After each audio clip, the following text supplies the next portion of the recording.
everyone, this is a very quick first impressions of a brand new fragrance by the House of Violet, or you could say Violet if you want to say it in French, because they are a French house. Maison Violet, I'm just going to call them Violet, and they have just released a brand new fragrance, and I've got a sample here. So a standard sample, and it's called Nuee Bleue.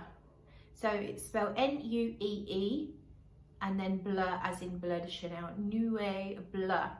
And if you don't know anything about this house, they are a resurrected house. So they have a very long history going back in France. They were a very important fragrance creator way back when, and a team of, I think it's 3 people, have resurrected the brand. They have access to the archives. So they've already got a few fragrances. My favourite one being Poupre d'Automne.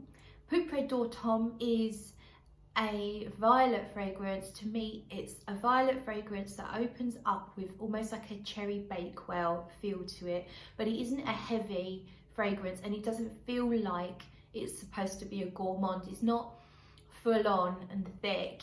It has this transparency. It could almost be a Guerlain fragrance. It's really gorgeous, very light but still noticeable violet, sort of slightly woody, cherry-ish, almondy type fragrance that is absolutely stunning. So I have a few travel sprays of that. That's my favorite.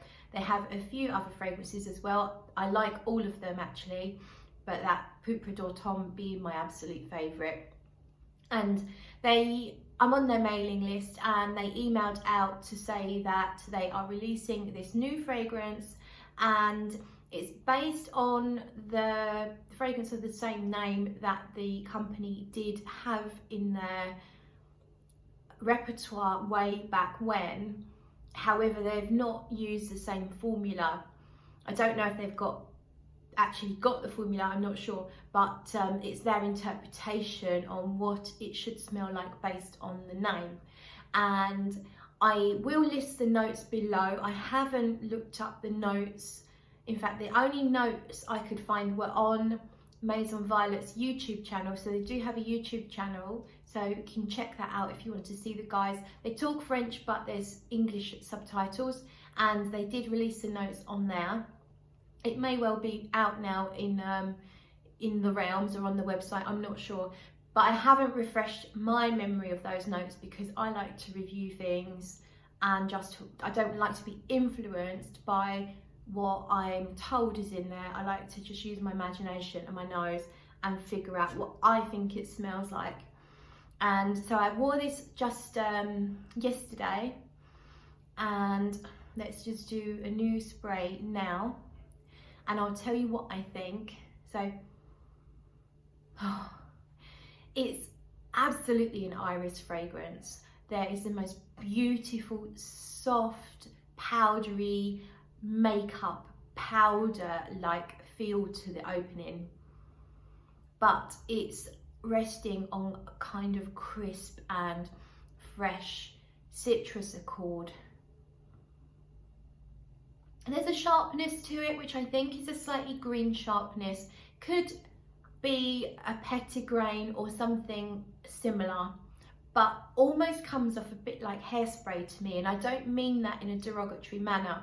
If you look at Guerlain's Insolence, many people describe the opening of that fragrance as very hairspray-esque, and I get a similar feel, but Insolence is a punch you in the face party fragrance. It's very flirty, and this is a much more sophisticated, well-behaved, well-mannered fragrance. It does remind me of a Guerlain again, and it reminds me of the Cologne 68. I think it was a Parfum version I'm thinking of, Cologne du 68, and that is a beautiful iris with a cologne-like feel. So you've got the powdery iris and the citruses, and I'm getting something very similar from this that I do from Cologne 68.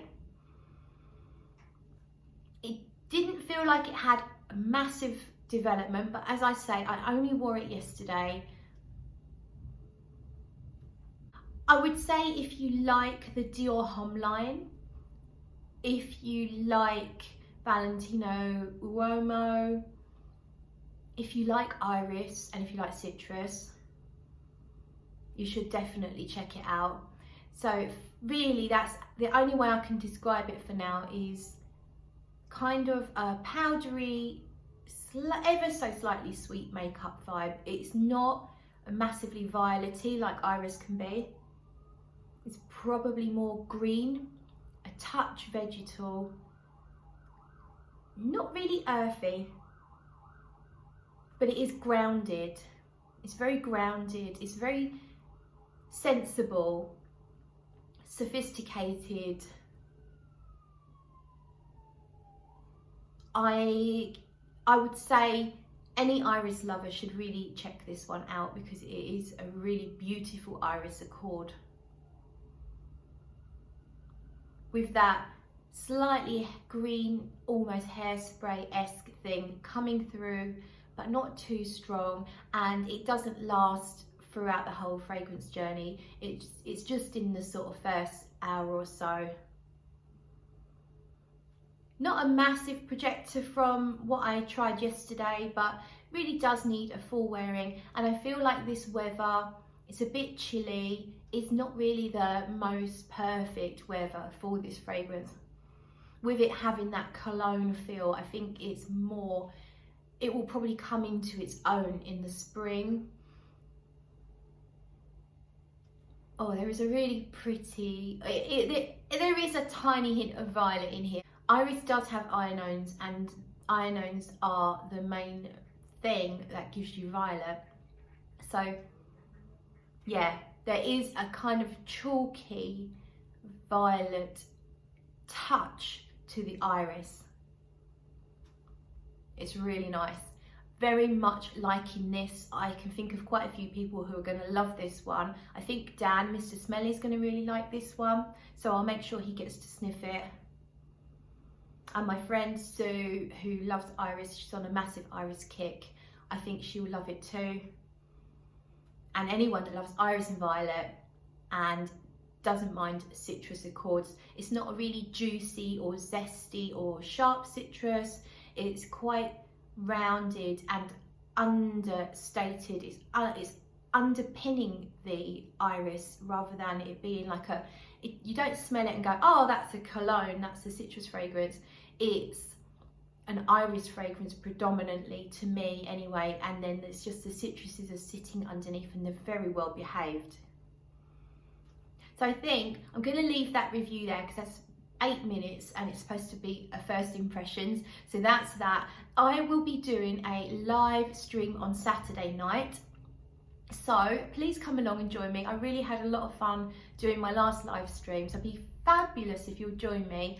I will be talking about my Guerlain collection. So what I'll do is I'll bring all my Guerlains along to the party, some vodka, some Diet Coke, and probably not snacks, because I've decided to go back on my keto diet. I've had a few days off, about a week off, and I reckon I've put on about half a stone. Probably not half a stone, but my waist feels like it's expanded that much. It honestly does. It feels horrible. Carbs, they haven't made me feel very good at all. So back to keto, see if I can stick to it this time. I have had a lot of pizza. I missed pizza, so yeah, I've had pizza on 3 occasions in the last week. So please join me on my live stream. It'll be fabulous if you can come along. I will see you then.